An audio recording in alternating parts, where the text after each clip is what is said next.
ama sain chi bai vek ule in chan chin te ka lungai thave thina tur hnember vandui bere mointi pon ke ai vandui le tur chhel tam takin lo omti khar chuak thin ma se ka chan chin ni ka soi ve chak lat sia ka mingte veng then khatte le tlem mi ka ron thlak ve do na ma se ka thil ton dik tak vek ani ti ka lo soi ma sayo ke hi thingtlang khuti takte in zani po thling lowa sang ni panga ka lo pianga kan u nau hi poruk ni in ano pang ber ka nia ka u chi hi mi pa nia mi pom chuna ni bok min duat thine ema midang pon min duat ka u te ho chuan ma se ka nu kha biegin alam na sa in ti tharau min tiang hi nia ma se mo in lama chuan sakeyan tiang kha ni mai asual dan kha makzok kapa chko ran upa nia kanu khan fui por ne thei khup maya chu lawa chuan fiam thu du zau lutuk ma se kanu wang khan ka u te pon thiam na wok chang nei thin ke chu piang client tiang chi kha nia ka u chi nen hian kumriat in kanin thlawa ka u me chi te hian ni khu ka hriat main pasalan nei zo vek tua ka lo len ve de unua khan kanun ku ta thak na sathin wanga kanin nuam tilova pasal nei ma vek khan lo nia kan har sa bok sia lo hi trin ruk munte kanu le pa ti khan an veng thin ke kala te si ma se kumli kani tangin lowa min hruai thin kumsari kani ka chuan lo tangin in thleng kha fangma lian pakhat le vaimim pahni vel ka phur ho ve thak thak to kanu le pa ti suram lama chuan an fel lutuk ma se kan hoa phun le an na turan zong renga an ha awang po niang ma se ho te te a po min vole thlor zel hriom ko van ve thin tak tum khat chu ka u a mingi ka phu chu po lom te chuan nupui ron ho ve te miala ala no pang si an nu la no pang bok ma se in da let lem chun ti ve deu niang om tlang ta ala that che zui kanu lo sual ve bok nen reipo om peilo ulom te fe chungin amai na lo ho da ya ke po school te ka luta ka thiam thei si lo kanu khan le kha min zir tir na lama ka duk khua zel mitui tla purin ka zira lo na nen chuan ril ru alut mo thin khop mai ti chuan a kum le a ulom te chuan nupui dangar n hon le ta hei chu taima azawa ulom te ai main kan chung te pon an ngai to zo ma se hrioma ti thin ti ka hria ke kala no pang si kumria chau kala nia nawa nia kanu le pa le ulom te te raman ria ka no te mudu hlawa azia zo ramriek turan kaldon khan thlai rem lai ni si khopui angin du du huna leitur ve si lo dal le rampam te alu te kha dora leitur chu om ve a naupum kha ni ve sia chume tur pakhat ma chuk tu huana po om lo ti chung khan emergency light te torchlight ten keng lut veka poisai kar khat dai tur somni te min kol tir ve thin ulom te ni pui hi umarawi nen khan farha kan nang ka ti ber thin ku vara kha no sen pom chung khan khe lo thina kar khata zani te lo ve man tro ka ma se kan mang heu ngam lo an ramri kan lo hoa kanu bula thelut le vek thin chume te kha rampam pakhat kan siama jing le tlai tur kan thlir ranga cho le thingpui kan me na sabirani chutio marvin theile theilvein lama kuwa lo khui ve te chu arim chia in chung 0.5 man lo an ti sak le thina atam mai kanu kha khon hrom lutuka afanu nge po hian ka thlel ngai lo school kaldona ka thian ten mama te leisten leizia ke in thlung mi ka lo ni ve nen ka dil ve ngam bok si lova chilpu tok nan bula ka lo ve thin voi khat chu kanu kha dora lai ka fu lau maya thian te lai chun min haul fang chu tin mama chenga man le ka dil ve roka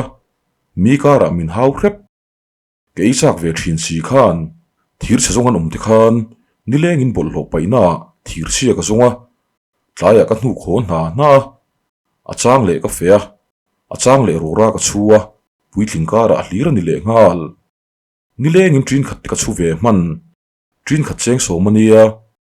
ma se ka thir se hral mante rora ka chutna mante ka nu chuan la chenga min pe ve tok zel wad biscuit mai te kha ka van rop thin tak umar vidon tur wadian thil sem te kha ka khak lel thei khop mai voi khat pok ril tram lu tuk chu thing si lo kha ka nun tholom tura da puisa thir ho chenga kha chhuat onga ka thla ka in hnuaya ka luta ka va chhar le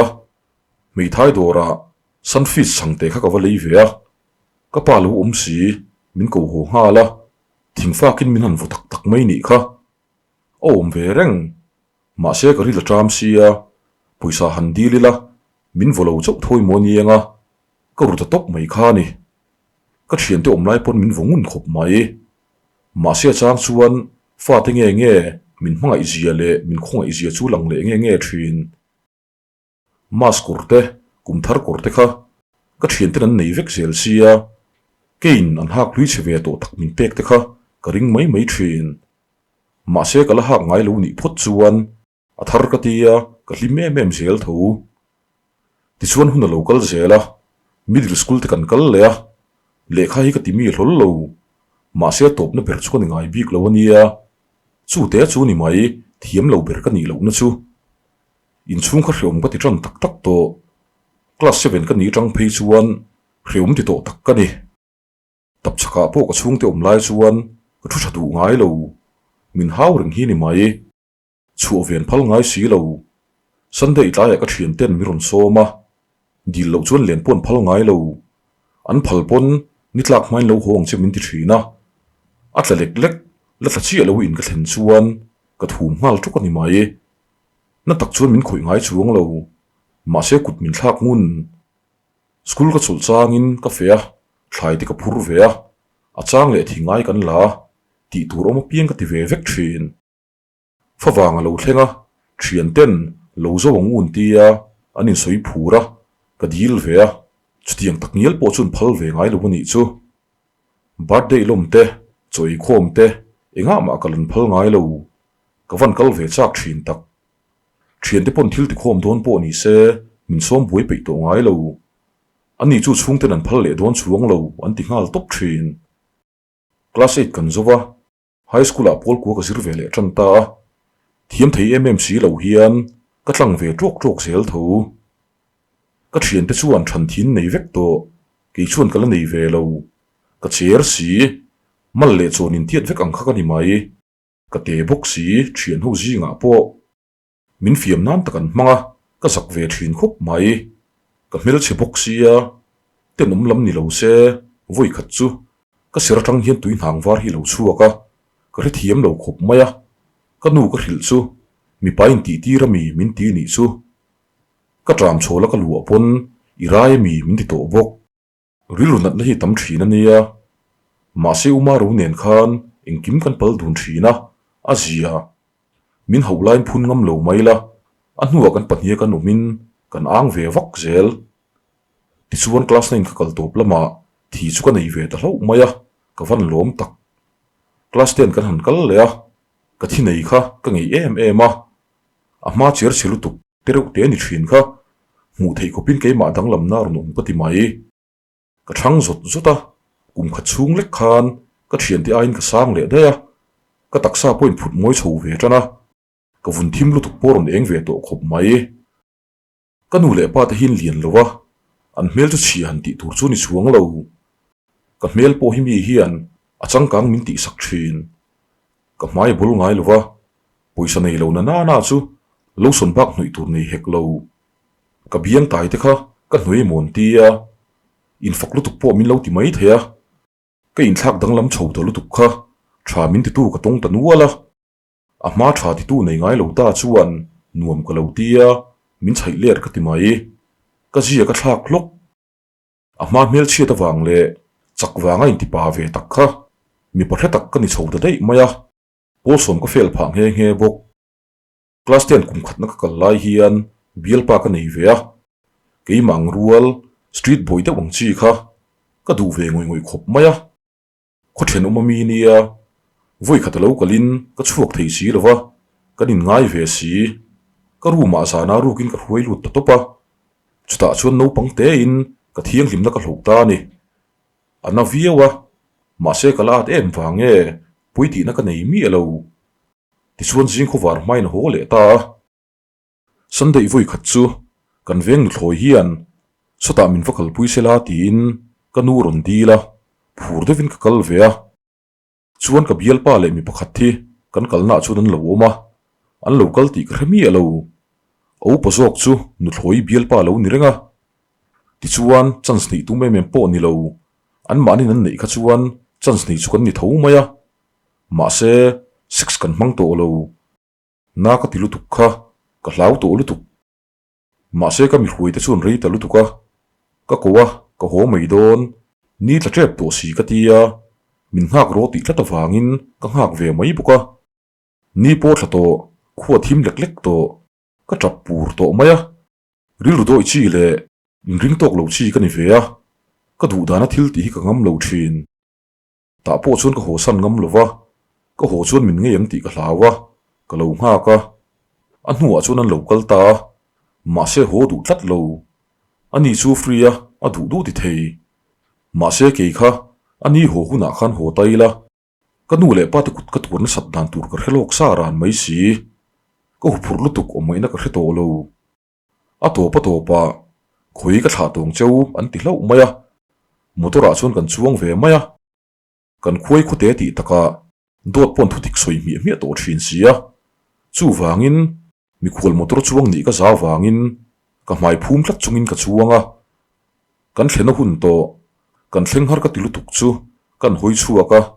ko chung lam kan lo pan lo reng reng ka tra na sat ji kha nu thloi ka ngei ber tum aniang ti chuan ko hongam ngang to si lova nu thloi le bial pa in I hongam lo le ngu mai ru min tia min thlem char chara ka ngai tu na buai vek ka bial pa la no pang chutakara zu lo rui zui le ngala a phurn samai si anni po hi khoti tak te ve thon nia ma sian ho sa fa padwat sualania ti chuan rem ka ti ve ta top maya kut tor ngot ai chuan ka tia ma se kan tlan chuaka khua kan chu san kha kan khu thenoma kan chung ten mi ron pha min po ki ran tuma ka du lo na sa ka bial pa ka nei chak wang ani lo nei tla ka ni lo a mel tha ka ngai zong ve ni mai ma se ho le ai chuan ka tia ka tang sa mai ma se ka tang zo ngang lo ka ho le ta ni ka za zia kho rei deuh chu ka chuak du lo ka ho po kha kut chu min thlak nge lom chuan mi min soina zong zong awanga hriom ka ti ve em wangin zu te ke in ve zeu zewa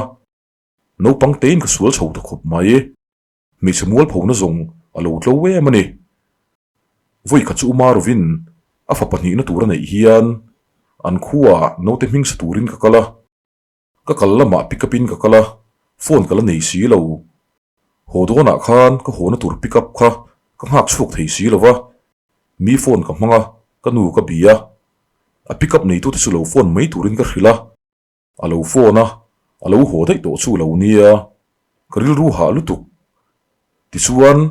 kan khopal tlanga kan khobul lo ko ho tur bike keng ka mel khri te ka muta lo maya arual ho ve chu ka dil top maya ka nu po ka hril ngal ti chuan kan hoa bike ka tanga ka chuk kongka ka lu chi kha ka in ring man lo ka pa khan ka beka min nek ri thlor maya ka let topa ka luar on rap fual ngal ka bang bo lu tuk engwang nge mi pa hi lo me ma I chuan na pick up in ho san ngai khopa in ler chu le min tia ril ru na lu tuk engkim thilom zia ka nu ka hril reng sia ka pa lo hril mi lo ni mo ka tiril ruwa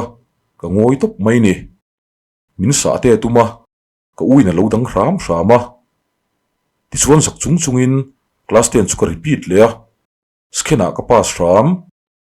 ti chuan khopuya 11 kal tur chuan ka ni te na kom ta a fel chun fel ma se le khajir na hun om lo doran siama in lama tho ngai bok chartin ho wangkha hral tur lo thleng reng bok nen an om pui ka ni ringot engkim ka ti nga ya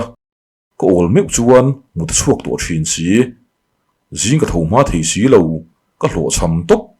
ka kal pe to lo ka tia a hau tak si ka zir man chuang si lo ka tia 11 chu ka fela ka chol ta ni phone te po ka nei ve to ti chuan kan khuwa ka ho le a ni tin lo lama ka liam ve ta ni chu ka ha ve thin viwa ma se ino mai chuan lo lam ha deuh chung pua ril ru thoveng de wom khan mum ka ti zinga fe turin kan chuaka tlai thima kan hoa ka in buala ka chung te pula beng cho do nai chuan ka tia choi khama ruma ka tom hala ka mutlang dai thin ka mut ma le mureng su min tia ka mut har le mut na chang khelo min ti le boxi ka ril ru na dai mem chu ti khop khan sura sa hnuaya nuam lo chung chung poin thanem ngai em min eng na po tho hre nei lovin ka thok ve trok troka mei hol ro lova thingtlang lo nei leilet en kol engkim mai kha ka ti vek maya sunday ya chuma chunu zanin khom lo an phal si lo ka chaw thina sin ti chung khan chom hlom min tia gril na zia kha ka na song song ka ti zo fela ni khat po chol lovin mi lo wa ka in lo le a kum som priat mi ti a chuan a ha thlak ve sin no khami ka hlo po kha cheng som po min pengai lo mamo soila poisom lo ti ni mai in cheina sang to si ka vanin sit thei bik tak ma se ke ma hi in faklu tuk min lo ti lo la mai fang thave chi ngo lem lo fit nga lin chiru ka sang ka nia min I mel chang ka ngan tiang hi ka ni wangin puan bi te ka in mea kur ka in me mai zel buka ka lang thing bik em ngai chuang lo ma se angai duk ngot ngot thi ni mai huna kala ka u khan thingtlang ai reng chuan ji don lo thingtlang a buk pasali nei nga I re thei mai don ti wangin khodanga min tir ta ka van lom takeo chom hlom min ti chung khan thil zir ve ka tum poin poisa lo ban tia ka chuwa ven phal ngai si lo chutia chuan an phal ta chu ka tho huai thei ti chuan ka sin ta nge ya dor lian ve tak pakhata ka thok ve ta ma se thul hun na min ko huwa khoya ma ka thok rei thei ngai lo ka bang hal sel sia ka ho pei to lo lu tuk kha pasal nei ril ruom ve tram tak tak to an du hunan ko ho thei to lo tur om kha chak ber to ka kal le chuan dor lian ve pa ngai taka ka thok ve le thei ta lo maya an mani in hi a lian ve thokata rum pakhat min lu tira min chom hmalan deuh mai du tu po ka nei ve nual thin ma se ho sak mel deuh te chelo deuh ten min du hian ka du ngai lo an ler ka ring tlat zel ai nga ma hian ka ring lo hal top zel maya ti chuan mi pakhat thi ka mu thina kanin mu pon kanin nui sok thin pai mu ka tia an pui fanau te hi an van wang ka lo ti ril thin voi khat pein khom chu holama mi ron pha kan ti tia ka number te min dila thiam takin ka nara ka pelo mi pa ni mu ka ti wang khan ka ten zo a mel chu tha palian ve lamania ma se ka duai ngo ti chuan kanin mu ta zeu zewa ka tho pui ten tlangwal senior ni ti min hrilta chuta po pathoi tala ni ka ring tho ma se ka number lo neya miron bia kanin bi chho zela kanin ngai zong ta nge buka ma se khu khirna hnuai sei lian ta chu ka thi sinina than nan ka ti mai ka chuwa ve pon thlamuangin ka le ngai lo zana phei chuan ka du lo bur chak chu ka chak thin ka chuwa ve pon ka thlamun ngai lo wangin len lo ka du thin zana chu pui min tuma ka du si lo vela wang khan kan vanin haungun tak hei takhi nia ka bial palhui te pon ma deuh min then thin na chan pui ka ti lo min hmangai lo ti na ni mai ka tia ka ui du ngai lem lo zana min chu pui phet tum mi pa hi ka hne riau thin ma se ka lo ngai ve tho nen sunday a kan leng ve thin a phone ri khian ka hriat lo turin hmanga a chang le nin mel deuh hian off le thin tlai khat kan leng le chu a phone ringun khop maya sunday ya nia a thian ten chu ya min soma kan vai ve ta kan pur trek tia a thian tang ten ron luta mấy chia hi cồm về nuôi la chung hậu chuan nè tiếng nghe phone hi lạc đủ lâu quần tia lên pui lâu này reng anh mo anh run tia cái lâu nuôi mày anh đi xuyên thiềm lâu mel khop mày abula cái lâu thu về xia ato pa mấy chỉ pakhat upato ti riết đâu hi ron lu ta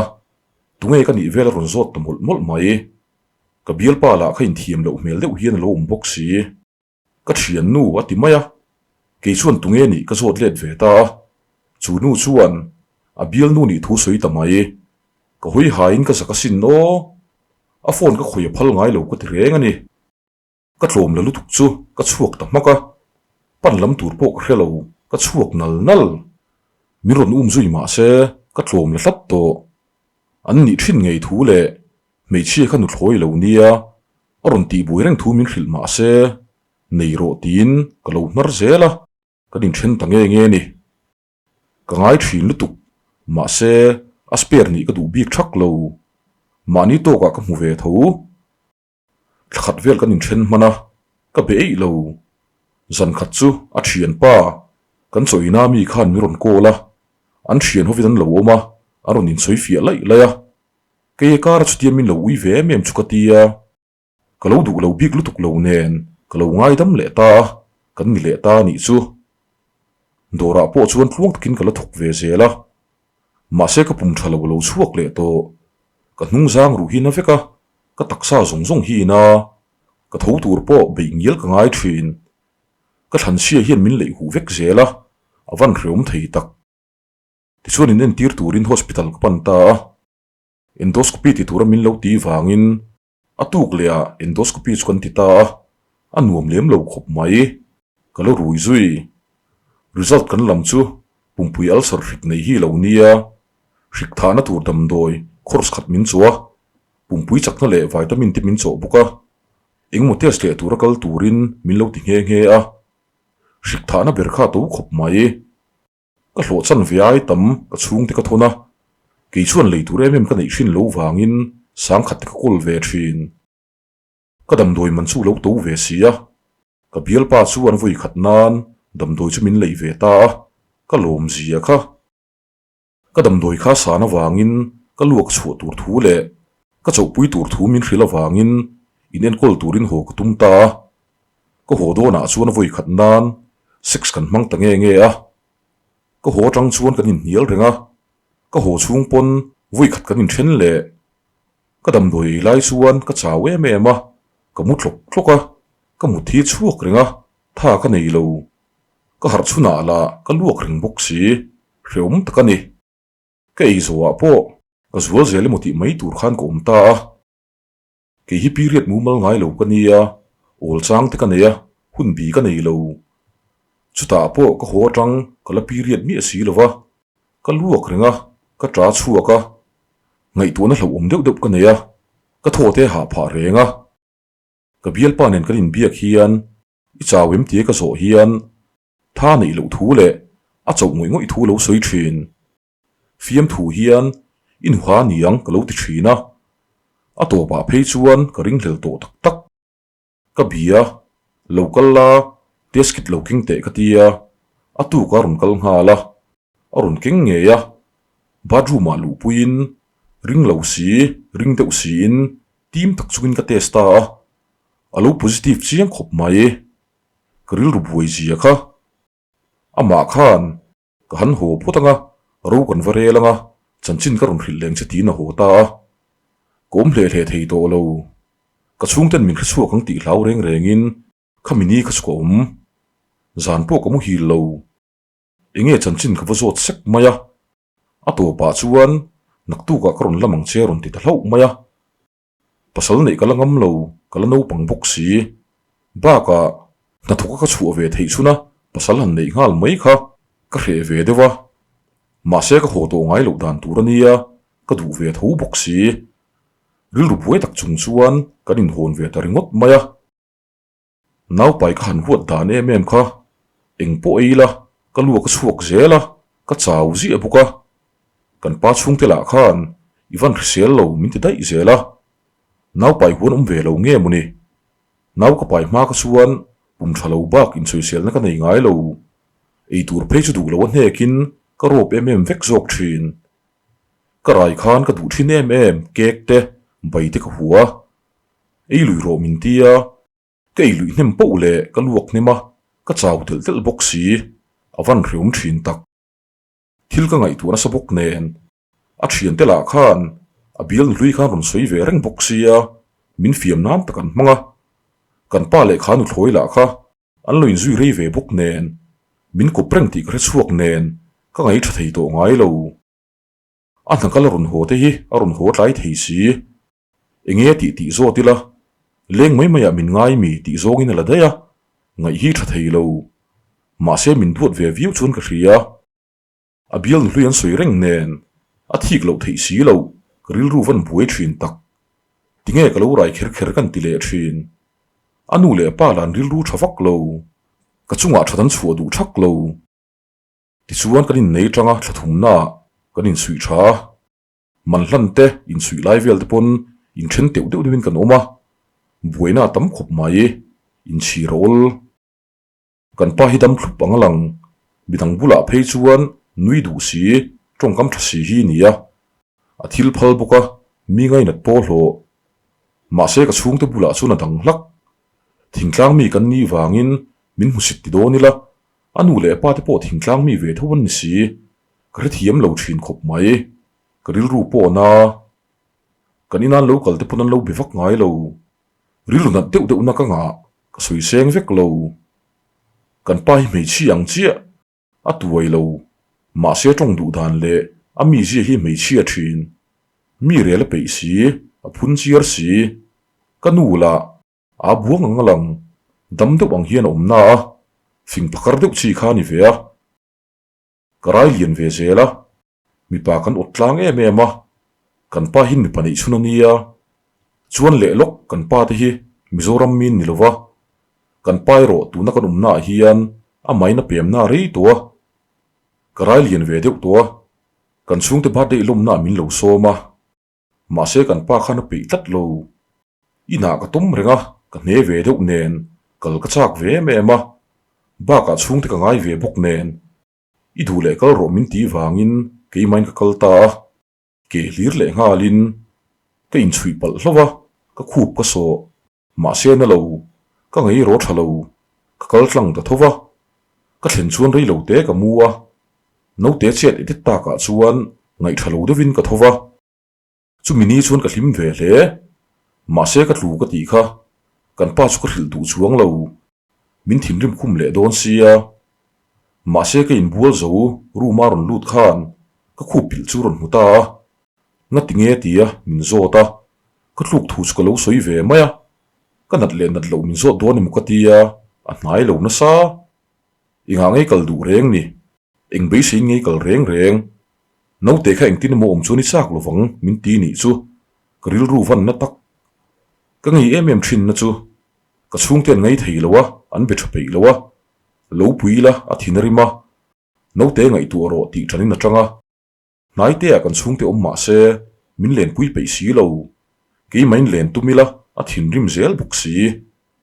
ma se kan in tang hla dewa a chung te bula chuan sunday tin hian ka rai len huwa po baikin min phura min len pui zia kaning thina nia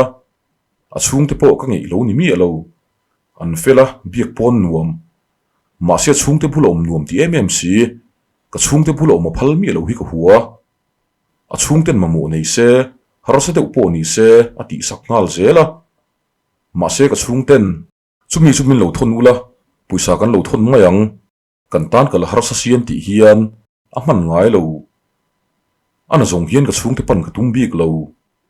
ma se ka chung te ta na in hung lo bik lu tuk kha ka huwa voi khat po ka rai len ma dovin kan khuwa kan panin zan ni riakin kan kal vea thingtlang mi chun hriang engkim soda marcha thlain suwa thin kan nei rem chan lo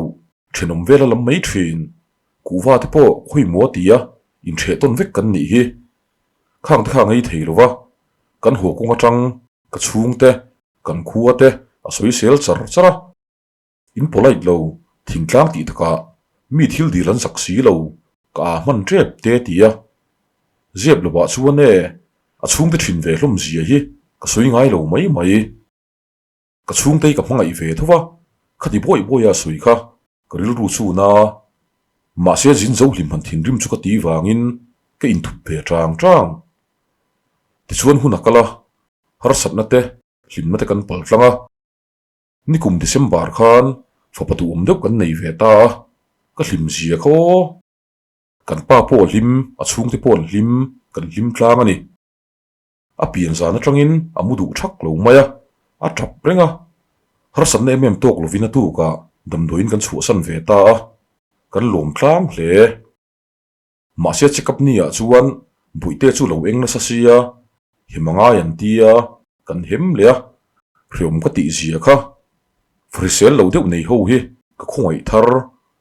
buite a dam lo pa ngai po ni lo him mai po a rei ka tia riom ka ti man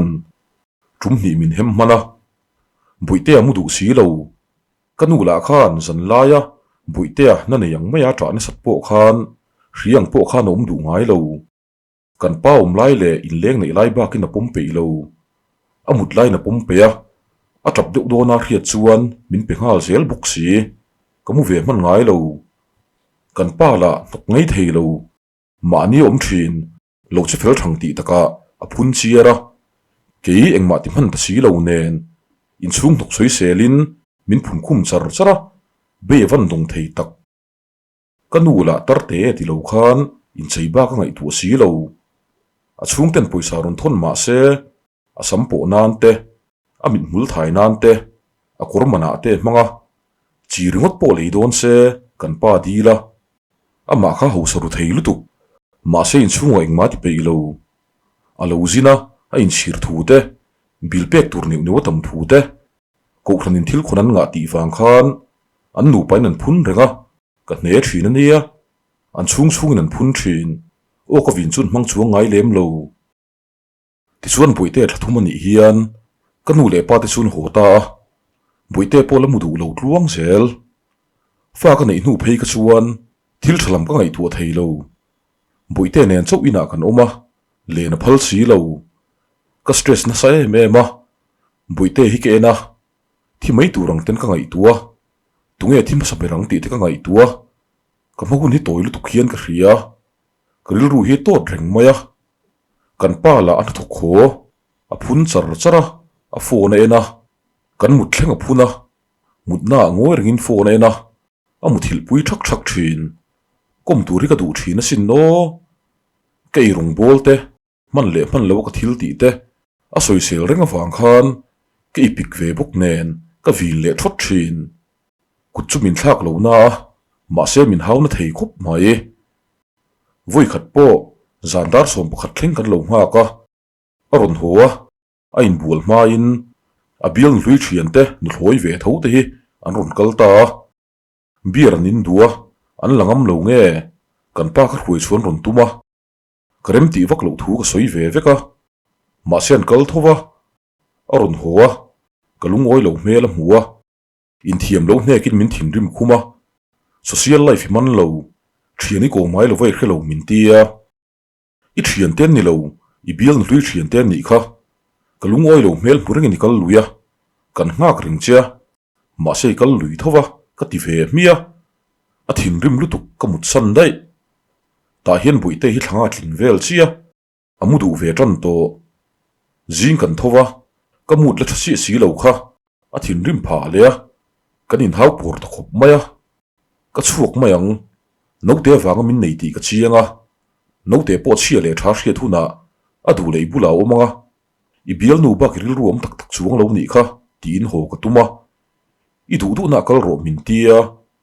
ka chuak tak tur kha phal le si lo nge ni min nam let ngata ti chuan lungdam lo takin ko ve le ta phota kan pa chu mo achang chu na fel fiam thu po du ka hlim ve zeu ma se chu har ka soi chang hian a chung te bula min kal pui tro ka adanga min kal pui pe chuang lo in chung zong ka ti fa ya buite a sual ro pui si do kan sir bal le ka mu poin a phun chara ka thatna mu ve ngai lo ka thil ti thata in ka lo ti man lo ti ro te kha i ti ve ngai lo tin a phun renga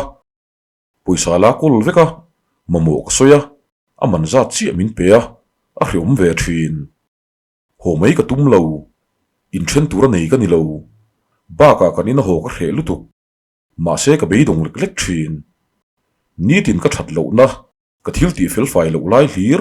thol hi ma tanga hriat chumo neum takani amu that lai hian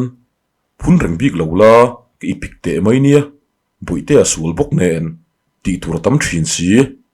voi khata kum kar thlengin ka ti vek thei bik si lova min kha thiam ve de ula ka tia phun po ni lo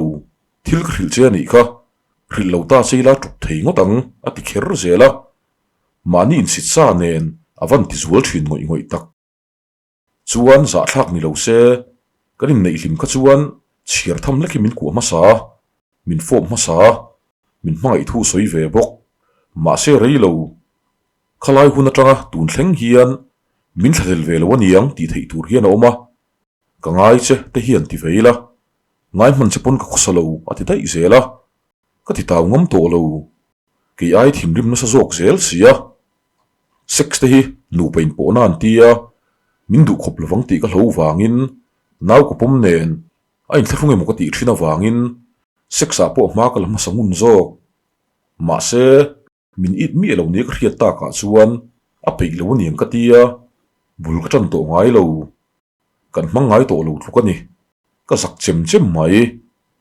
nu pui nge ka ni pui khoya ma hian thlin na ka nei ve ngai don lo ni hi ka nu le pa ten ladama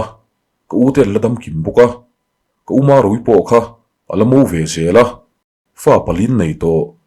atur sel ve ngar ngar khop mai chuan kan pa hi tu nai tak chu zia ve dewa a zia rengim dam chung toy te a ka thlin lo na hlir ka hrebik don em ni ka thil ti thiam lo le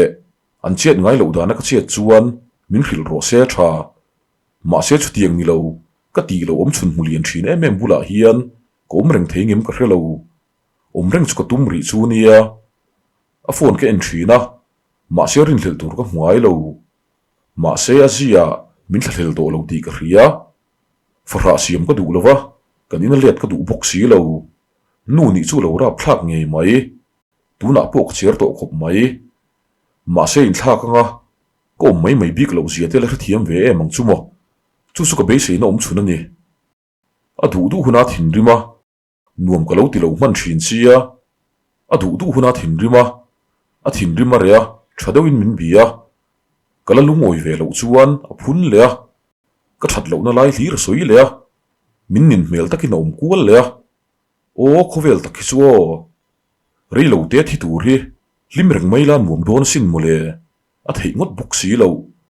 thian te u engtin nge ko mang in ngai dan te komen lama lo soi ve ula khongai takin min lo fui ve liam liam te u ole tuna ta chon khati song kha lo ni le ta a i ngai dan te soi ve thin la min ti buka ke chun hetiang mei che chu nei ve la chuan mo ka duat mo tang cho ka bar char charanga ka bual ji bukang chuan zan ha po ka oi mu siang ole khati song khani mai ro se o in zawain hun man nuam le vek kule